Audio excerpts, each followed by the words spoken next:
Hello friends, एक बार फिर से स्वागत है आप सभी का हमारे YouTube channel focus all exam पर। आज के इस वीडियो में हम लोग उत्तर प्रदेश पुलिस कांस्टेबल परीक्षा 2024 के लिए सामान्य हिंदी का प्रैक्टिस सेट नंबर 5 को कवर करने वाले हैं।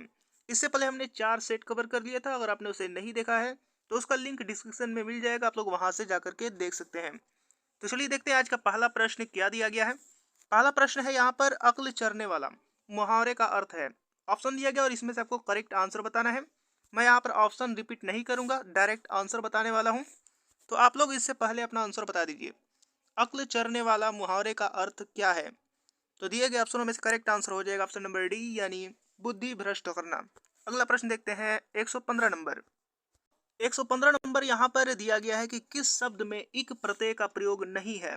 ऑप्शन दिए गए और इसमें से आपको बताना है कि किस शब्द में इक प्रत्यय का प्रयोग नहीं है। तो इसमें से करेक्ट आंसर हो जाएगा ऑप्शन नंबर सी, यानी सार्थक। सार्थक में इक प्रत्यय का प्रयोग नहीं हुआ है। अगला प्रश्न देखते हैं 116 नंबर। इसके बाद अगला प्रश्न यहाँ पर 116 नंबर दिया गया है कि व्यवस्था से पूर्व कौन सा उपसर्ग लगाएं कि उसका अर्थ विपरीत हो जाए। तो आपको बताना है दिए गए ऑप्शनों में से व्यवस्था के पहले कौन सा उपसर्ग लगाना है। तो दिए गए ऑप्शनों में से करेक्ट आंसर क्या होगा? तो इसका करेक्ट आंसर मैं आपको बता दे रहा हूँ। इसका करेक्ट आंसर हो जाएगा ऑप्शन नंबर बी, यानी अव्यवस्था। अ उपसर्ग लगाएंगे व्यवस्था में। अगला प्रश्न देखते हैं 117 नंबर। अब 117 नंबर यहाँ पर दिया गया है कि मीठा शब्द का भाववाचक संज्ञा रूप है। आपको मीठा शब्द का भाववाचक संज्ञा रूप बताना है दिए गए ऑप्शनों में से। तो जल्दी से इसका करेक्ट आंसर बताइए। तो इसका करेक्ट आंसर हो जाएगा ऑप्शन नंबर डी, यानी मिठास। अगला प्रश्न है 118 नंबर। सतीश चंचल बालक है। सतीश चंचल बालक है, इस वाक्य में चंचल शब्द है। आपको चंचल बताना है कि कौन सा शब्द है। ऑप्शन दिए गए और इसमें से आपको करेक्ट आंसर बताना है। तो इसका करेक्ट आंसर हो जाएगा ऑप्शन नंबर डी, यानी गुणवाचक विशेषण है। अगला प्रश्न है 119 नंबर। दाता शब्द का स्त्रीलिंग शब्द क्या है? बताना है दाता शब्द का स्त्रीलिंग शब्द क्या है दिए गए ऑप्शनों में से। तो ऑप्शन दिए गए और इसमें से करेक्ट आंसर बताइए। तो इसका करेक्ट आंसर हो जाएगा ऑप्शन नंबर बी, यानी दात्री। दाता शब्द का स्त्रीलिंग शब्द दात्री होगा। अगला प्रश्न है 120 नंबर। कथा का बहुवचन होगा। कथा का बहुवचन बताना है दिए गए ऑप्शनों में से। तो ऑप्शन दिया गया और इसमें से करेक्ट आंसर बताना है।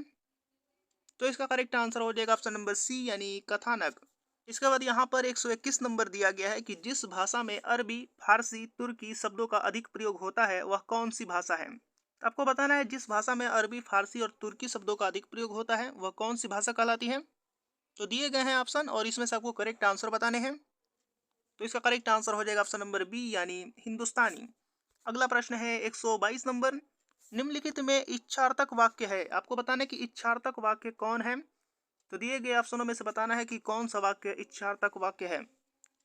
तो इसका करेक्ट आंसर हो जाएगा ऑप्शन नंबर सी, यानी तुम्हारा मंगल हो। तुम्हारा मंगल हो एक इच्छार्थक वाक्य है।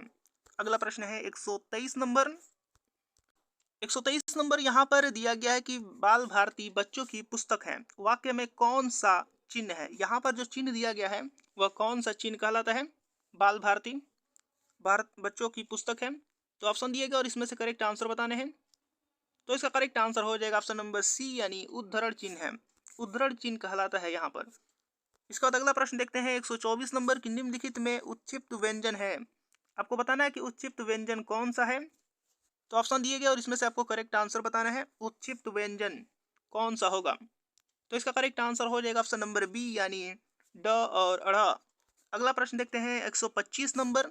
हिंदी वर्णमाला के अनुसार कौन सा वर्ण पंचमाक्षर है? आपको बताना है कि कौन सा वर्ण जो है वो पंचमाक्षर है। तो दिए गए ऑप्शनों में से करेक्ट आंसर हो जाएगा ऑप्शन नंबर बी, यानी माँ। माँ जो है वो पंचमाक्षर है। अगला प्रश्न देखते हैं 126 नंबर। इसके बाद यहाँ पर 126 नंबर दिया गया है कि निम्नलिखित में तत्सम शब्द कौन सा है। तो बताना है कि तत्सम शब्द कौन सा है दिए गए ऑप्शनों में से। ऑप्शन दिया गया और इसमें से आपको करेक्ट आंसर बताना है। तो इसका करेक्ट आंसर हो जाएगा ऑप्शन नंबर बी, यानी नयन। नयन जो है वो एक तत्सम शब्द है, ये आपको याद रखना है। अगला प्रश्न है 127 नंबर। निम्न में दिए गए विकल्पों में से निश्चयवाचक सर्वनाम कौन सा है? आपको निश्चयवाचक सर्वनाम बताना है दिए गए ऑप्शनों में से। तो बताइए इसका करेक्ट आंसर। तो इसका करेक्ट आंसर हो जाएगा ऑप्शन नंबर डी, यानी यह जो है निश्चयवाचक सर्वनाम है। अगला प्रश्न देखते हैं 128 नंबर का किस कारक की विभक्ति है। आपको बताना है कि किस कारक की विभक्ति का होती है। तो बताइए इसका करेक्ट आंसर। तो इसका करेक्ट आंसर हो जाएगा ऑप्शन नंबर ए यानी संबंध की। अगला प्रश्न देखते हैं 129 नंबर। 129 नंबर यहाँ पर दिया गया कि निम्नलिखित में से कौन सी क्रिया प्रेरणार्थक क्रिया होती है। तो यहाँ पर ऑप्शन देख लेते हैं पहले। तो यहाँ पर ऑप्शन दिया गया और आपको बताना है कि प्रेरणार्थक क्रिया कौन सी है इसमें से। तो इसका करेक्ट आंसर हो जाएगा दिए गए ऑप्शनों में से ऑप्शन नंबर सी यानी जागना। जागना एक प्रेरणार्थक क्रिया है। अगला प्रश्न 130 नंबर यहाँ पर दिया गया है कि निम्न में से कौन सा वाक्य वर्तमान काल का है। आपको बताना कि कौन सा वाक्य जो वाक्य यहाँ पर दिया गया है वो वर्तमान काल का है। तो इसका करेक्ट आंसर हो जाएगा ऑप्शन नंबर ए यानी मानव पढ़ता है, वर्तमान काल का है। अगला प्रश्न देखते हैं। इसके बाद अगला प्रश्न यहाँ पर दिया गया है 131 नंबर। 131 नंबर यहाँ पर दिया गया है कि निम्नलिखित में से कौन सा विकल्प अव्यय का भेद नहीं है। तो आपको बताना है कि कौन सा विकल्प अव्यय का भेद नहीं है। तो ऑप्शन दिया गया और इसमें से आपको करेक्ट आंसर बताने हैं। तो इसका करेक्ट आंसर हो जाएगा ऑप्शन नंबर डी यानी क्रिया विशेषण जो है वो एक अव्यय का भेद नहीं है। अगला प्रश्न देखते हैं 132 नंबर। निश्चय शब्द में कौन सी संधि है। तो बताना है निश्चय शब्द में कौन सी संधि है। ऑप्शन दिए गए और इसमें से करेक्ट आंसर बताइए। तो इसका करेक्ट आंसर हो जाएगा ऑप्शन नंबर सी यानी विसर्ग संधि। निश्चय में विसर्ग संधि है। अगला प्रश्न 133 नंबर यहाँ पर दिया गया है कि जिसका अनुभव इंद्रियों द्वारा न हो सकता हो के लिए एक शब्द कौन सा होगा। तो बताना है जिसका अनुभव इंद्रियों द्वारा न हो सकता हो उसके लिए एक शब्द बताना है दिए गए ऑप्शनों में से। तो इसका करेक्ट आंसर हो जाएगा ऑप्शन नंबर ए यानी अतीन्द्रिय। अगला प्रश्न देखते हैं 134 नंबर। इसके बाद यहाँ पर 134 नंबर दिया गया है कि अवनी शब्द का विलोम है। अवनी शब्द का विलोम बताना है दिए गए ऑप्शनों में से। तो ऑप्शन यहाँ पर दिया गया और इसका करेक्ट आंसर हो जाएगा ऑप्शन नंबर डी यानी अंबर। अंबर हो जाएगा अवनी शब्द का विलोम। अगला प्रश्न देखते हैं 135 नंबर। 135 नंबर यहाँ पर दिया गया कि हथौड़ा का प्रवाची नहीं है। ये आपको बताना है दिए गए ऑप्शनों में से। हथौड़ा का कौन सा प्रवाची नहीं होगा ऑप्शनों में से।